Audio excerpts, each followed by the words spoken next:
के साथ मैं हूं पुनीत और आप देख रहे हैं चुनावी चकल्लस। क्या शिवराज सरकार पूरे कर पाएगी 5 साल? क्या कांग्रेस फिर से लौट जाएगी सत्ता में? आखिर क्या होगा बीजेपी में सिंधिया का हाल? उपचुनाव के नतीजे लिखने वाले हैं सूबे की तकदीर। चुनाव की तारीखों के ऐलान के बाद अब जनता के हाथ में है पूरी बाजी। कौन कितना दम दिखाएगा, किसका वादा जनता को भरमाएगा? चुनावी चकल्लस में हर दिन हम आपको दिखाते हैं कहां किसकी कितनी है तैयारी और जनता का दिल जीतने की लड़ाई में कहां कौन किस पर पड़ रहा है भारी। शुरू करते हैं चुनावी चकल्लस।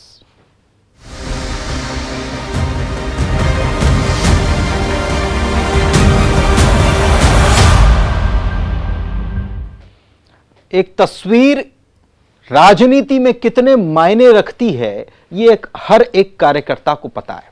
अगर तस्वीर गायब हो जाए तो सुर्खियां बन जाती हैं। 28 सीटों के उपचुनाव में कांग्रेस अध्यक्ष राहुल गांधी कहां हैं? कांग्रेस के मिनी वचन पत्र से गायब हुई राहुल गांधी की तस्वीर कांग्रेस की रणनीति है या एक बड़ी चूक कर दी गई? बीजेपी लाव लश्कर के साथ कांग्रेस के वचन पत्र से राहुल गांधी की तस्वीर गायब होने पर सवाल कर ही रही थी कि लीजिए, कांग्रेस ने भी बीजेपी का वीडियो रथ देख लिया और पूछ लिया कि पहले आप तो बताओ कि वीडियो रथ में सिंधिया जी क्यों नहीं हैं। देखिए जरा।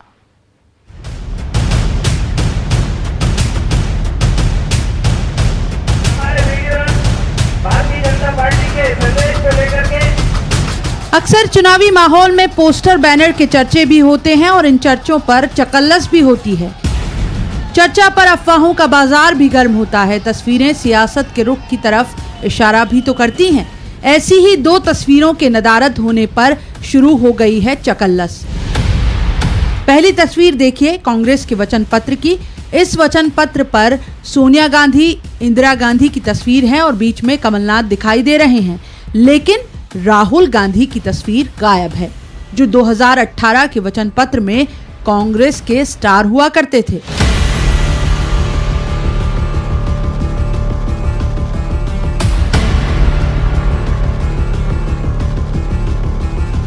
कांग्रेस के मिनी वचन पत्र पर राहुल गांधी की तस्वीर गायब होने पर बीजेपी ने चुटकी ली। गोपाल भार्गव ने कांग्रेस पर तंज कसा है, वहीं कांग्रेस प्रोटोकॉल का हवाला दे रही है।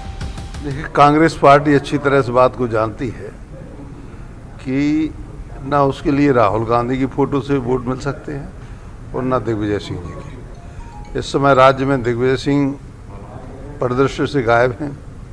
क्या कर रहे क्या नहीं कर रहे पता नहीं। इसी तरह से राष्ट्रीय परिदृश्य राहुल गांधी, तो फोटो नहीं लगाना है, इसका अर्थ ये है कि कांग्रेस ने स्वयं मान लिया है कि इन 2 लोगों की फोटो लगने से उनके वोट कम होंगे। तो ये स्ट्रेटेजिकल है, मतलब एक रणनीतिक कह सकता हूँ कि लोगों को भ्रम में रखने के लिए, और जैसे ही चुनाव होगा लोग सामने आ जाएंगे। जहां तक बात है जिस वचन पत्र में राहुल जी के फोटो की बात की जा रही, फोटो जो वो एक स्थानीय स्तर पर एक बनाया है 28 विधानसभा क्षेत्रों के लिए, उसमें प्रोटोकॉल का पालन करते हुए राष्ट्रीय अध्यक्ष और प्रदेश अध्यक्ष के सिर्फ फोटो दिए गए। बाकी जो कांग्रेस का मुख्य वचन पत्र जो शीघ्र हम एक कार्यक्रम करके जारी करेंगे, विधिवत जारी करेंगे, उसमें राहुल जी सहित तमाम वरिष्ठ नेताओं के फोटो है। कांग्रेस के मिनी वचन पत्र के बाद अब जरा नजरे इनायत बीजेपी के इस कार्यक्रम पर भी कर लीजिए। बीजेपी इस उपचुनाव में प्रचार के लिए हाईटेक तरीका अपना रही है। 28 सीटों पर भेजे जा रहे हैं ये वीडियो रथ, जिस डिजिटल रथ के जरिए शिवराज सरकार के 15 साल और 6 महीने की उपलब्धियों का बीजेपी गुणगान करेगी और सवालों के घेरे में होंगे कमलनाथ। मित्रों, आज हमारे चुनाव अभियान प्रबंध समिति ने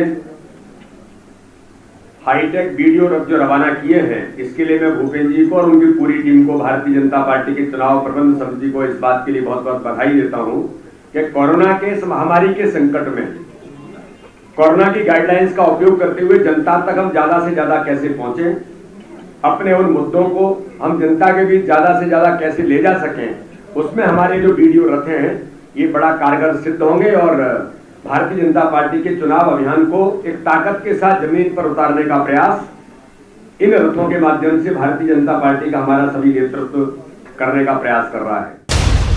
लेकिन यही वीडियो रथ जो 28 सीटों पर जाने वाला है, उस पर सीएम शिवराज की तस्वीर है।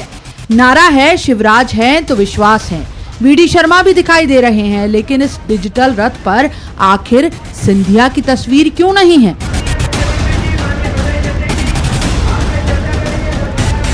चुनावी रथ आज हरी झंडी दिखा के रवाना किया गया बीजेपी का। ज्योतिरादित्य सिंधिया जी ये वहाँ भी जाएगा ग्वालियर चंबल संभाग में, जहाँ आप कहते थे कि मेरे आभा मंडल से कांग्रेस की इतनी सीटें आई, लेकिन केपी यादव जैसे अन्य कार्यकर्ता ने आपको लोकसभा का चुनाव हरा दिया।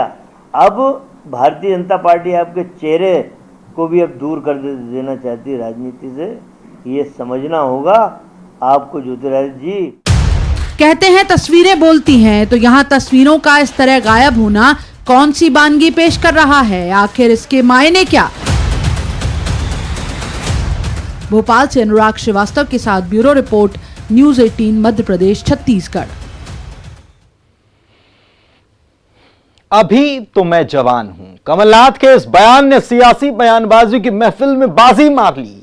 एमपी की चुनावी सियासत में आज पूर्व सीएम कमलनाथ के इस बयान के खूब चर्चे हुए। पूर्व सीएम कमलनाथ तजुर्बे के मामले में तो 19 नहीं बैठते, लेकिन जब बीजेपी ने उनकी उम्र को निशाना बनाना शुरू कर दिया तो कमलनाथ ने भी सुर्खी में काउंटर कर दिया। वहीं गोपाल भार्गव की चुटकी, सागर के पानी का असर है ये, यहां जो आता है जवान हो जाता है। सवाल यह कि सियासत में उम्र की अहमियत है या तजुर्बे की?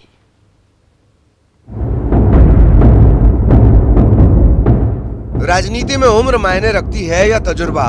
अब आप पूछेंगे कि यह सवाल आया कहां से, तो इस सवाल को जमीन दी है पूर्व सीएम कमलनाथ के एक बयान ने।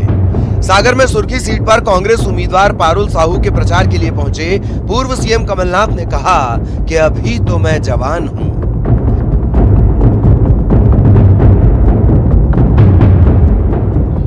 सन 85 में 35 साल पहले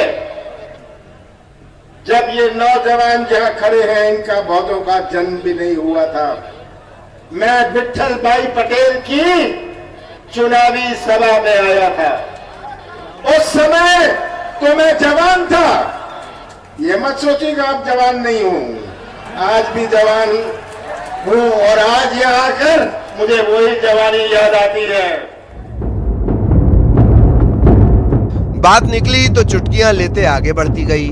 मंत्री गोपाल भार्गव ने चुटकी लेते हुए कहा कि सागर के पानी का असर है, सागर का पानी पीते ही लोग जवान हो जाते हैं। सागर में जाके तो हर आदमी जवान हो जाता है।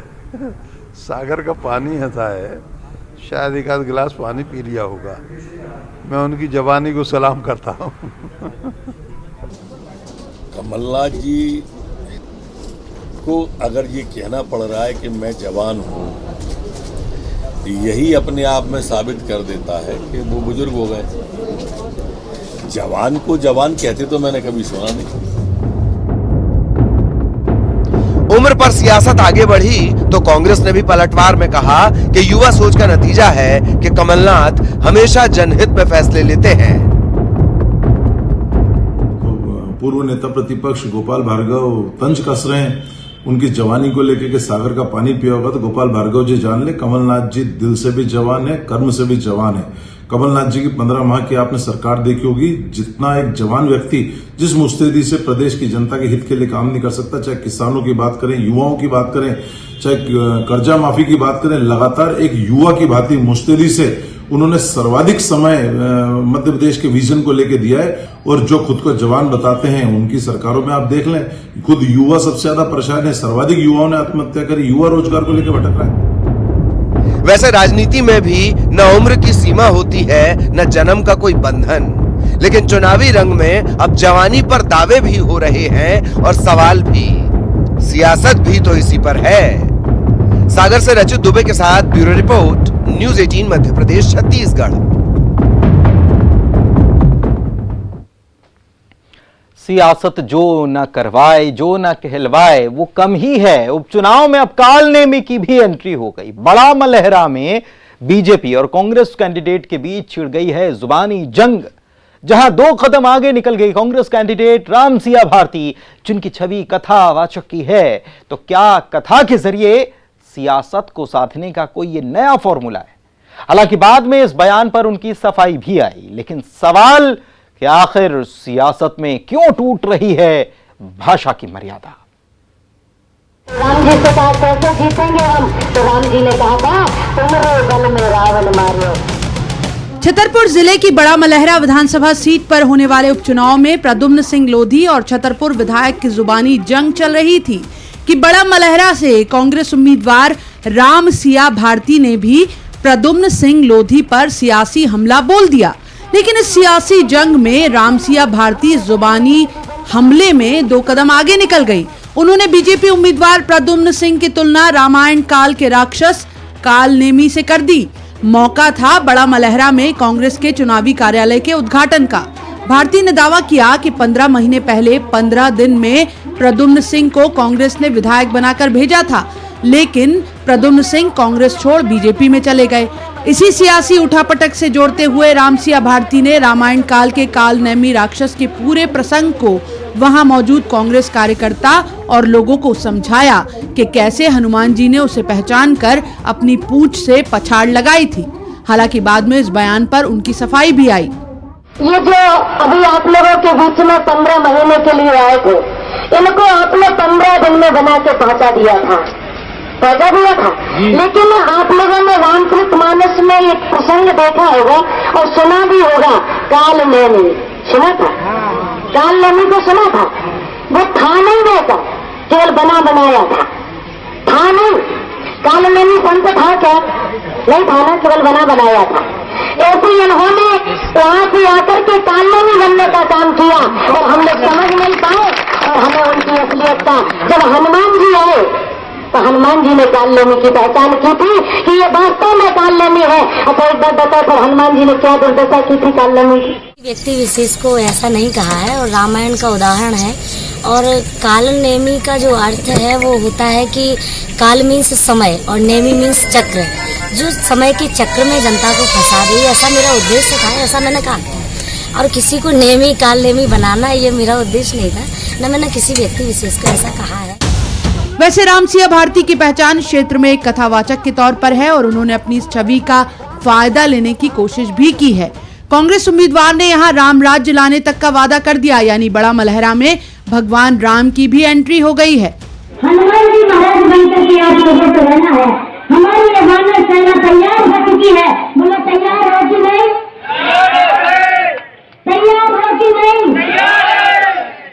जब रावण ने यही भड़कन मचा था कि रावण पर विजय प्राप्त कैसे करनी है, तो राम जी ने अपनी वानर सेना को तैयार किया और वो वानर सेना तैयार हुई और ऐसा अवसर आया कि रावण को धन बनवा दिया गया। उधर कांग्रेस उम्मीदवार के हमले और राम राज्य के दावों के बीच बीजेपी से चुनावी अखाड़े में कूदे प्रद्युम्न सिंह लोधी ने भी जवाब उसी अंदाज में दिया। प्रद्युम्न तो ये तक कह गए कि भगवा पहनने से कोई संत नहीं हो जाएगा। प्रद्युम्न ने रामसिया भारती के संत होने पर भी सवाल उठा दिया। उन्होंने कई और बाबाओं का नाम लिया, कहा जनता तय करेगी कौन कैसा है। ये उपमा देने से कुछ नहीं होता, जनता क्या उपमा देती है, जनता ही जनार्दन है, वो क्या उपमा देती है ये आने वाला समय बताएगा। भगवा पहनने से मैं बार बार कहता हूँ कि भगवा पहनने से भी संत नहीं हो जाता। कंप्यूटर बाबा घूम रहे हैं, मिर्ची बाबा घूम रहे हैं, ऐसे बहुत से बाबा घूम रहे हैं, सब संत थोड़ी है, सब साधु थोड़ी है। भगवा के वेश में बहुत से लोग अब जानते हैं क्या क्या हो जाता है। वैसे कहा जा सकता है कि रामसिया भारती एक कथावाचक और धार्मिक पृष्ठभूमि से आती हैं, सो उनकी जुबान से ऐसे संदर्भ सामान्य है। लेकिन आप किसी भी बैकग्राउंड से क्यों ना हो, ये सियासत है। यहाँ हर शब्द का, हर वाक्य का मतलब निकाला जाएगा और अगर विपक्षी को उससे कोई सियासी फायदा हो सकता है तो बाल की खाल भी निकलेगी। अब राजनीति में आए हैं, संभल कर तो बोलना ही होगा। छतरपुर से सुनील उपाध्याय के साथ bureau report, news 18 Madhya Pradesh Chhattisgarh. और चुनावी चकल्लस में अभी सियासत के कई दांव देखे जाने बाकी हैं। करिए सिर्फ थोड़ा सा इंतजार, हाजिर होते हैं इस छोटे से ब्रेक के बाद। आपका स्वागत है, आप देख रहे हैं चुनावी चकल्लस। कसम खाओ साथ निभाओगे, कसम खाओ जीत दिलाओगे, ऐसे नहीं सुपारी हाथ में लो। कार्यकर्ताओं के हाथ में आपने बैनर, पोस्टर, पार्टी का झंडा सब देखा होगा, लेकिन क्या किसी बीजेपी कार्यकर्ता सम्मेलन में कार्यकर्ताओं के हाथ में सुपारी देखी? सुपारी से हो रहा है संकल्प और सुपारी वाली शपथ देखी है क्या आपने? जुर्म की दुनिया में वैसे सुपारी के किस्से काफी सुने होंगे, लेकिन अब सांवेर में सुपारी पर सियासत हो रही है। कांग्रेस का तंज बीजेपी को नहीं, अपने कार्यकर्ताओं पर भरोसा। तो बीजेपी ने कहा यह तो कांग्रेस का दुष्प्रचार। आखिर सुपारी वाली सियासत कैसे की जा रही है, देखिए।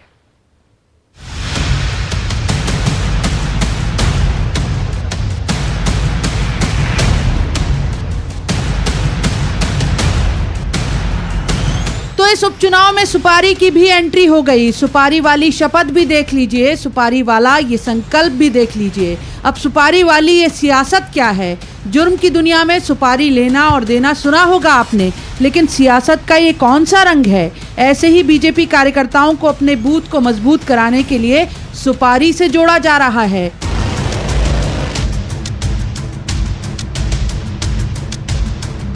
बीजेपी के कार्यकर्ता सम्मेलन में अब से पहले ऐसी तस्वीर नहीं देखी गई। कार्यकर्ताओं को सुपारी बांटकर संकल्प दिलाया गया हो। अब इस सुपारी पर सियासत भी शुरू हो गई है। कांग्रेस का तंज है कि अपने ही कार्यकर्ताओं पर बीजेपी को विश्वास नहीं है क्या?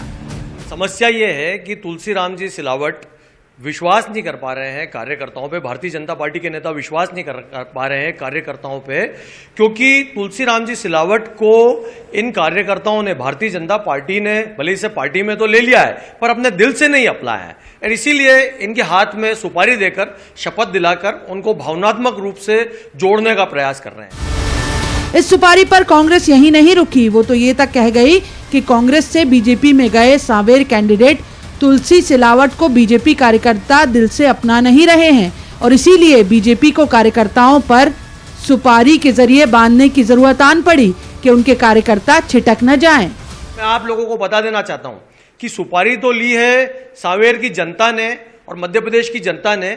ऐसा धोखा देने वाले नेताओं को इस बार जड़ से उखाड़ के फेंक देंगे।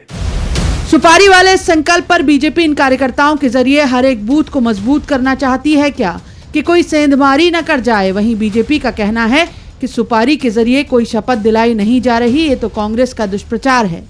ऐसी कोई सुपारी उपारी की कोई शपथ होना नहीं है। ये तो कांग्रेसी आपको ना जाने कहां से कोई जानकारी दे देते हैं, और ये सुपारी का बिजनेस तो कांग्रेस के प्रत्याशी करते आए हैं कि इसकी सुपारी ले लो, इसका मकान खाली करा लो, उसका दुकान खाली करा लो। हम तो सुपारी वाले लोग नहीं है साहब, हम तो क्या है, भारतीय जनता पार्टी के लोग हैं। गांव गरीब और जनता की पार्टी है ये, इसलिए सुपारी उपाड़ी का काम सब कांग्रेस ही करते हैं। कांग्रेस बिकाऊ कितने टिकाऊ का नारा लेकर चल रही है। ऐसे में बीजेपी का ये सुपारी संकल्प आखिर कितना असर दिखाएगा? सुपारी संकल्प क्या बीजेपी की नैया पार लगाएगा? ये तो 10 नवंबर को ही पता चलेगा। इंदौर से अरुण कुमार त्रिवेदी के साथ bureau report, news 18 Madhya Pradesh Chhattisgarh. और अब सुनिए पायल की झनकार, जो दिखाई नहीं दे रही लेकिन सांवेर के सियासी गलियारों में सुनाई जरूर दे रही है। दरअसल बेहद हाई प्रोफाइल सांवेर उपचुनाव में बीजेपी आशंकाओं के साथ कराई है पायल की एंट्री और आरोप लगाया कि यहां कांग्रेस चुनाव जीतने के लिए वोटर्स के बीच पायल बंटवा सकती है।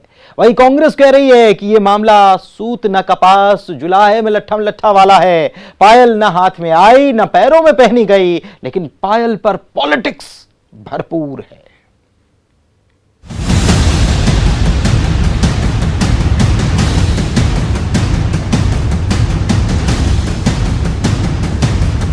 हमको बहुत ही प्रामाणिक और विश्वसनीय सूत्रों से यह ज्ञात हुआ है कि सांवेर के चुनाव को प्रलोभन का चुनाव बनाने का प्रयास किया जा रहा है।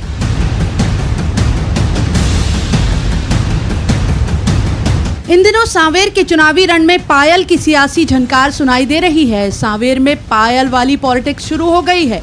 यूं तो चुनाव में बाहुबल और धनबल के दम पर चुनाव जीतने के आरोप अक्सर सियासत में लगते आए हैं, लेकिन सांवेर में बीजेपी को आशंका है कि वोटर को प्रलोभन देने के लिए कांग्रेस पायल वाला दांव खेल सकती है। एक राजनीतिक पार्टी के प्रत्याशी ने अपने समर्थन में मतदान करने के लिए मतदाताओं को प्रलोभित करने के उद्देश्य से राजकोट में 1.5 कुंटल चांदी की 46,000 पायलें बनवाने का ऑर्डर दिया है और उन पायलों का निर्माण लगभग पूरा हो गया है। आरोप ये कि वोटर को साधने के लिए कांग्रेस ने राजकोट में 1.5 कुंटल चांदी की 46,000 पायजेब तैयार करवा ली हैं। और ये 46,000 फाइलें सांवेर के चुनाव में मतदाताओं को प्रलोभित करने के लिए भेजी जाएगी। हमारे पास प्रामाणिक जानकारी है। हमने राजकोट में भी भारतीय जनता पार्टी के अपने कार्यकर्ताओं को लगा दिया इस काम पे। बीजेपी का दावा है कि उसके पास ये खुफिया जानकारी है, माल तैयार तो है लेकिन उसकी डिलीवरी वो सांवेर में होने नहीं देगी। ये मैं आपको प्रमाण पूर्वक कह रहा हूँ कि वो चांदी की पाइजेब इंदौर जब आ जाएगी तो हम किसी भी हाल में उसको बंटने नहीं देंगे। हम चुनाव आयोग से शिकायत करेंगे, जिला निर्वाचन अधिकारी को शिकायत करेंगे और प्रमाण पूर्वक शिकायत करके उस 46,000 पायल की जब्ती करवाई। वहीं सांवेर में कांग्रेस बीजेपी पर पैसे के दम पर वोट खरीदने का आरोप लगा रही है, जहां उसने अभी हाल ही में पकड़े गए 71 लाख रुपयों और बीजेपी नेता के घर से 250 पेटी शराब पकड़े जाने को लेकर बीजेपी पर आरोप लगाए थे। बीजेपी के पायल वाले आरोप पर कांग्रेस का पलटवार, ये सारे आरोप झूठे हैं। इसको सुन के तो यही लगता है कि चोर की दाढ़ी में तिनका, यह सब कुछ नहीं है। हमारे प्रत्याशी की छवि खराब करने का प्रयास है, जिसकी हम निंदा करते हैं। भारतीय जनता पार्टी के पास और कोई काम नहीं है।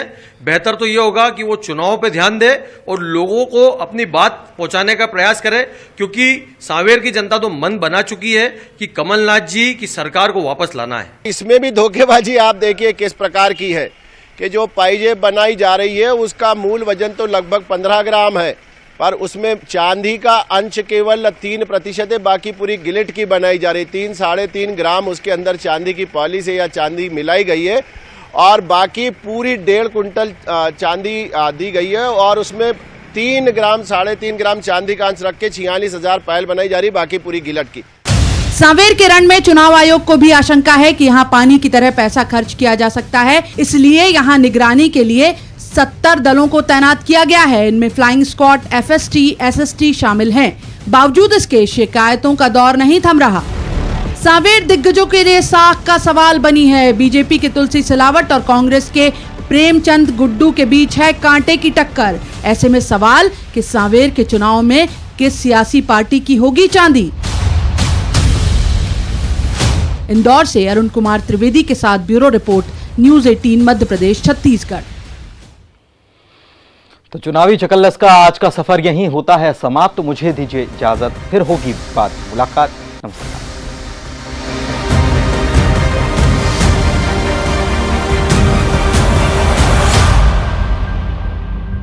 तो आज का सवाल है,